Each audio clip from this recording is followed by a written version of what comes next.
민정은 결혼 6년 차 며느리이다. 58세의 시어머니 박영옥 여사는 남편 경영을 22살에 낳았으니 꽤 젊은 시어머니에 속했다. 시아버지와는 일찍 사별했고 그 후 시어머니는 오직 경영 하나만 바라보며 홀로 키웠기에 아들에 대한 사랑이 지극하고 애틋했다. 다행히 그 애틋함은 며느리인 민정을 향한 질투로 이어지지 않았다. 두 사람은 결혼 6년 동안 한 번도 고부 갈등을 겪은 적이 없을 정도로 사이가 좋았고 민정은 오히려 시어머니에게서 딸처럼 사랑받았다. 시어머니와 통화도 자주 하고 가끔 단둘이 데이트를 하며 인생의 깊은 이야기를 나누곤 했다. 어느 화창한 날 햇살 좋은 예쁜 카페에서 두 사람은 또다시 도란도란 사는 이야기를 나누었다. 시아버지가 남편 경영이 어렸을 때 돌아가셨다는 얘기만 들었을 뿐 정확히 언제, 어떻게 돌아가셨는지 깊이 물어본 적은 없었다. 그런데 그날 우연히 시아버지에 대한 이야기가 흘러나왔다. 시어머니는 시아버지의 얼굴도 모른 채 결혼했고 결혼한 지 3개월 만에 사별했다고 담담히 말했다. 하지만 그 이야기는 민정의 머릿속에 작은 의문으로 박혔다. 어머니는 코끝이 얼만큼 아주 추운 1월에 결혼식도 없이 시댁으로 갔다고 했다. 그리고 시아버지의 기일은 4월, 남편 경영의 생일은 7월이었다. 카페에서는 수다에 집중하느라 그러려니 하고 넘어갔는데 집에 돌아와 곰곰이 생각하니 모든 것이 이상했다. 1월에 시아버지를 처음 만났고 7월에 경영을 낳는 것은 정상적인 만삭 출산으로는 불가능했다. 혹시 6개월 만에 태어나 인큐베이터에 들어가 있었던 걸까? 민정은 남편 경영에게도 조심스럽게 물었지만 그는 자신이 1살 때 아버지가 돌아가셨다는 사실 외에 다른 것은 전혀 알지 못했다. 민정은 한참을 고민하고 갈등했다. 이 진실을 파헤치는 것이 과연 옳은 일일까? 하지만 어머니의 눈빛 속에 담겨있던 미묘한 슬픔과 숨겨진 이야기의 조각들이 그녀를 멈추게 하지 않았다.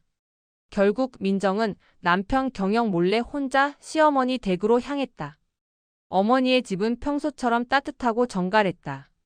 커피를 내리고 민정은 떨리는 목소리로 조심스럽게 이야기를 꺼냈다.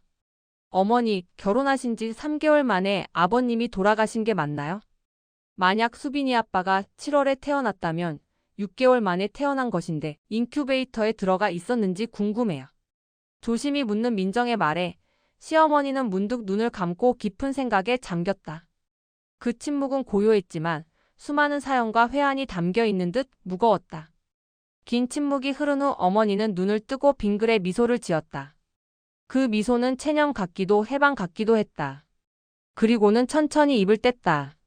민정아, 진실은 숨길 수가 없나 보구나. 그렇게 시어머니는 자신의 가장 아름답고도 잔혹했던 20살 시절의 이야기를 들려주었다. 찢어지게 가난한 집안의 5남매 중 넷째 딸로 태어난 박영옥. 그녀에게 청춘은 희생이었다. 언니 셋은 일찍 결혼해 출가했고 영옥은 초등학교 졸업 후 바로 서울의 한 봉제 공장에 취직해 집안의 실질적인 생계를 꾸려나갔다. 막내 남동생을 기필코 대학에 보내야 한다는 부모님의 사명 때문에 어린 영옥은 일터로 내몰렸다. 그렇게 고단한 세월을 몇 년 보내고 20살이 되던 해 영옥은 공장 사무실에서 일하던 22살의 청년 김경수를 만났다. 경수는 성실했고 영옥의 고된 삶을 이해하며 격려했다. 서로를 알아보았던 두 사람은 순식간에 뜨겁게 사랑에 빠졌다. 영옥이 월급을 꼬박꼬박 본가로 보내는 것을 보며 경수는 영옥을 대단하다고 여겼다. 나도 도울 테니 같이 열심히 일해서 잘 살아보자. 이렇게 둘은 결혼 약속까지 했다. 영옥에게 경수는 어둡고 고달팠던 세상에서 유일하게 빛을 비춰준 등불이었다. 22살이 되던 해 1월에 영옥은 본가를 찾았다. 그러나 그녀를 반기는 이는 아무도 없었고 오직 청천벽력 같은 소식만이 기다리고 있었다. 막내 동생의 대학 등록금과 쌀을 대주겠다는 옆 마을 부자 최간애와 혼담을 이미 마쳤으니 그 아들 노총각 최 씨와 당장 결혼하라는 것이었다. 최 씨는 42살. 영옥과는 무려 20살 차이였다. 그는 매일 술과 담배에 찌들어 있었고 노름과 여자 문제로 동네에 소문이 자자한 남자였다. 가난이 낳은 비극이었다. 부모는 어린 딸의 미래 대신 당장의 현실을 택했고 영옥은 그렇게 팔려가듯 그 집으로 들어갔다. 그 지옥 같은 문턱을 넘을 때 그녀는 뱃속에 경수의 새 생명이 자라고 있다는 사실을 전혀 알지 못했다. 매일매일 지속되는 남편 최 씨의 폭력과 외도. 같이 산 3개월은 영옥에게 지옥이었다고 했다. 그러던 어느 4월 술에 잔뜩 취한 최 씨가 마을 어귀에서 피를 토하고 숨진 채 발견되었다. 그는 이미 폐암 말기였다. 시어머니는 눈물이 나지 않았다고 했다. 오히려 이제 뱃속의 아이를 지킬 수 있겠구나 하는 안도감이 온몸을 감쌌다고 했다. 최 씨의 장례를 치른 후 영옥은 점점 불러오는 배를 부여잡고 짐을 꾸려 최신의 집에서 도망쳤다. 오직 아이를 지켜내야 한다는 일념 하나로 갖은 고생을 다하며 경영을 훌륭하게 키워냈던 것이다. 남편 경영의 온화한 성품과 바른 인격은 어머니의 숭고한 희생과 사랑을 닮은 결과였다.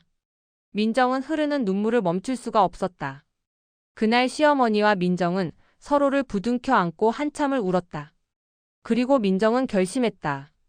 시어머니의 가슴 속에 묻혀버린 그리움의 근원이었던 첫사랑 김경수 씨를 반드시 찾아드리겠다고. 이 일은 남편 경영에게도 비밀로 지켜져야 할 그녀만의 가장 특별한 사명이었다.